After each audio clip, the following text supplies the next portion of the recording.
Zdravo dragi moji, dobrodošli na kanal. Ovo je definitivno moj favorit kada su u pitanju kremasti voćni kolači koji se veoma jednostavno pripremaju.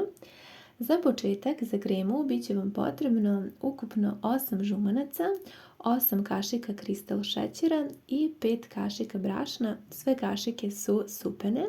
Uzmite mikser i sada sve ove sastojke dobro izmutite dok ne dobijete ovako svetlu smesu. Pa unutra dodajte 500 ml mleka. Uzmite mikser, nastavite da mutite, ali na najslabijoj jačini, tek toliko da sada sve ove sastojke pomešate i sa mlekom, pa ih prebacite u jednu šerpu srednje veličine. Ja ću malo da promešam ovako ručno i da odnesem na ringlu koja je zagrejana na srednjoj jačini, nikako više od toga. I da mešam, otprilike je potrebno da se spremi krem oko 10 minuta. Ako mešate na laganoj vatri na srednjoj temperaturi, vidjet ćete kroz 10 minuta, sve će se lijepo ugustiti i krema će biti spremna. Otprilike je ova gustina. Ovako gotovu i toplu kremu samo prebacite u jednu posudu, a zatim uzmite i prijanjajuću foliju pa jako dobro ušuškajte kako vam se ne bi stvorio taj gornji sloj i odnesite ovu kremu na jako hladno mesto, možete u frižider ili čak i u zamrzivač da se jako lepo zahladi. Sada spremamo sastojke za koru. Potrebno je 8 belanaca i 8 kašika šećera u prahu, može i kristal šećera, ali ne bi bilo loše da bude šećer u prahu. Prvo mešajte mikserom belanca otprilike do polovine gustine, a zatim počnite unutra da dodajete deo po deo šećera, odnosno kašiku po kašiku i nastavite da mešate sa mikserom. Vidjet ćete kroz vreme kako će se stvoriti stvarno jako puno kreme i kada ona postane ovako sasvim gusta i čvrsta, onda je spremna. Unutra dodajte i 8 supenih kašika brašna. Ja sam koristila brašno tip 500 i sa tim nikad nema greške. Brašno je potrebno da umešate ručno. Ja sam za to koristila ovu moju mutilicu, vi možete i nešto drugo. Znači umešajte polako, lagano, ručno da se sada to sve lijepo sjedini i da nema grudvice.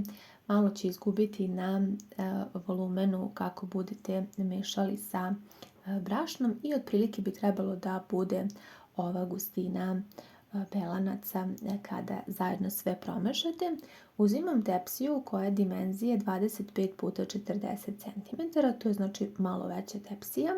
Prvo sam je premazala sa uljem, ali kao što vidite obrisala sam višak kako mi ne bi kora plivala u ulju, već tek toliko da tepsiju podmažem. I sada samo izlijte ovu smesu za koru. Ja sam uključila moju rirnu na 180 stepeni da se jako dobro zagreje, a potom sada kada budete stavili kolač da se peče, smanjite na 150. Za to vrijeme dok se kora peče možete još uzeti i margarin 250 grama ili maslac sobne temperature i unutra dodati još i 2 kesice vanil šećera, pa onda to sa mikserom sve dobro i penasto umutiti. Ukoliko vam nije dovoljno mekano, sada možete odložiti na toplo ili još nećemo koristiti ovu smesu.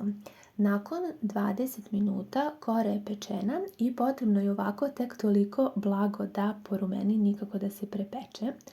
Kada se ona prohladi, znači nikako ne sme kora da bude vruća, uzmite 200 ml vrućeg mleka i prelite preko kore, možete je ovako izbockati i sada ostavite da kora upije u potpunosti mleko, a za to vrijeme mi ćemo spremiti kremu.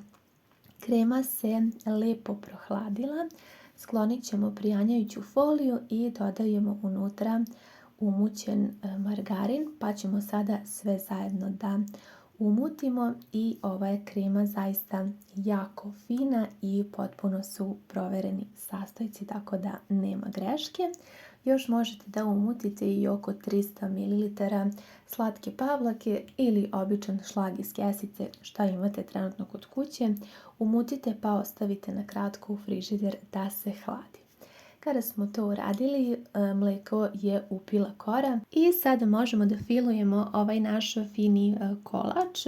Prvu polovinu kreme ćemo da premažemo preko kore, a potom ide red voća. Ja sam ovdje imala oko 300 grama zamrznutih višanja koje sam jako dobro procedila. Ne bi bilo loše čak da imate 500 grama nekog voća.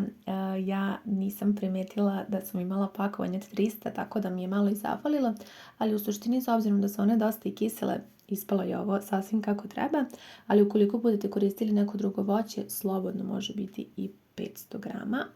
Kao što ste vidjeli, na višnje sam poređala drugi deo kreme, a potom preko kreme još jedan red višanja i zatim i umućen šlag. Možete ovako malo dekorisati sa kašikom kako volite i odgore sam posula malo mlevenih oraha pa nosimo da se prohladi. U frižideru najbolje bi bilo da ga hladite tokom noći ili barem nekoliko sati. Ja sam ga jako brzo izvadila kako bih mogla da završim video, ali kao što vidite on se već poprilično lepo stegnuo.